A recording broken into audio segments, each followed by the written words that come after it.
नमस्कार साथियों, मैं नीति। आप सभी का स्वागत है मेरे YouTube चैनल ज्ञान स्रोत पर। आज जो कहानी मैं आप सभी को सुनाने जा रही हूँ, उस कहानी का नाम है महिषासुर का जन्म। आइए कहानी की ओर चलते हैं। सहस्त्रों वर्ष पूर्व जब देवलोक व पृथ्वी पर राक्षसों का पूर्ण अधिकार हो गया था, देवता व समस्त जनता अत्याचारों से दुखी थी। चारों ओर त्राही त्राही मची हुई थी। राक्षस मांस मदिरा का सेवन करते फिरते थे, ऋषि मुनियों की तपस्या को भंग करते थे। समस्त भूलोक पर मानव का जीवन दुश्वार हो गया था। उन्हीं दिनों दो विचित्र राक्षस और उत्पन्न हुए, जिनके नाम रंभ और कर्म थे। वे दोनों सगे भाई थे। उनमें कुछ राक्षस प्रवृत्ति कम थी। ये दोनों भाई तीनों लोकों में अपना राज्य स्थापित करना चाहते थे। राज्य स्थापित करने हेतु रंभ व कर्म दिन रात तपस्या में लीन रहने लगे। उनकी तपस्या को देखकर ब्रह्मा जी का सिंहासन भी डोलने लगा। राक्षस चाहे कितना ही सत्य काय वाला हो, वह अपनी राक्षस प्रवृत्ति को नहीं छोड़ सकता। ये विचार कर ब्रह्मा जी ने राजा इंद्र को रंभ और कर्म की तपस्या स्थल के पास पहुँचे। यहाँ उन्होंने चारों ओर मांस मदिरा बिछाए हुए थे। राक्षसों के समूह को देखा जब इंद्रदेव ने कई जगह तो राक्षसों ने अपने तेज नाखूनों से मनुष्य को फाड़कर उनके रक्त को पी रहे थे।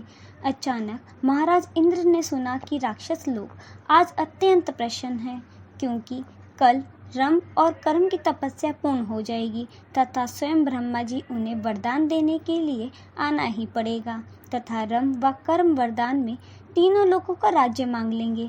हमारी जीत होगी। देवता जंगल में छुपते फिरेंगे। मांस मदिरा की कोई कमी न रहेगी। ये सुनकर महाराज इंद्र अत्यंत क्रोधित हो गए, जिससे समस्त संसार में ऐसा लगता है जैसे भयंकर भूचाल आ गया है। नदियों के रास्ते बदल गए हैं, अनेकों वृक्ष गिर गए व समस्त दिशाओं में त्राही त्राही मच गई। महाराज इंद्र रंभ व कर्म को देखकर आश्चर्यचकित हो गए, क्योंकि रंभ और कर्म इन सब से बेखबर अपनी तपस्या में लीन थे। ये देख इंद्रदेव अत्यंत घबरा उठे तथा उन्होंने ब्रह्मा जी का स्मरण कर अपना सुदर्शन चक्र तपस्या स्थल की ओर छोड़ दिया। सुदर्शन चक्र ने स्थल के 3 चक्कर लिए था। चौथे चक्कर के प्रारंभ में ही कर्म का शीश धड़ से अलग कर दिया। वह तपस्या स्थल पर हवन कुंड में जा गिरा। इंद्रदेव के अत्यंत ध्यान होने से पूर्व मास की शरण से रंभ की तपस्या भंग हो गई तथा उससे अंत ध्यान होते हुए इंद्रदेव को भी देख लिया। राक्षस होते हुए भी शांत प्रवृत्ति का था, परंतु कर्म तो इसके ठीक विपरीत सिर्फ राक्षस प्रवृत्ति का था। रंभ अपने भाई कर्म की मृत्यु से अत्यंत दुखी हो उठा और अपनी उसी यज्ञ कुंड में जान देने की ठान ली। अग्निदेव ने ये देखकर सोचा कि एक अनर्थ तो हो चुका है। वह पापी अनजाने में ही स्वर्ग प्राप्त हो गया। वहां न जाने देवताओं पर कितने जुल्म करेगा। अगर रंभ ने भी यज्ञ में शीश चढ़ा दिया तो ये दूसरा अनर्थ हो जाएगा। इसलिए अग्निदेव रंभ के पास सम्मुख आकर बोले, मूर्ख, ये क्या कर रहे हो? आत्महत्या करना घोर पाप है। वह बोला, प्रभु, आपसे क्या छिपा है? मेरे भाई का इसी यज्ञ स्थल पर इंद्रदेव ने वध कर दिया तथा वे लोप हो चुके हैं।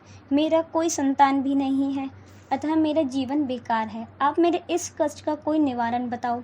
अग्निदेव बोले, तुम्हें आज ठीक से 9 महीने पश्चात एक पुत्र की प्राप्ति होगी।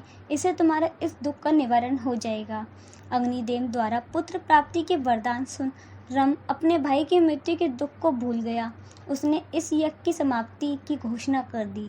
इस प्रकार समस्त देवताओं ने इस संकट से मुक्त होते हुए राहत की सांस ली।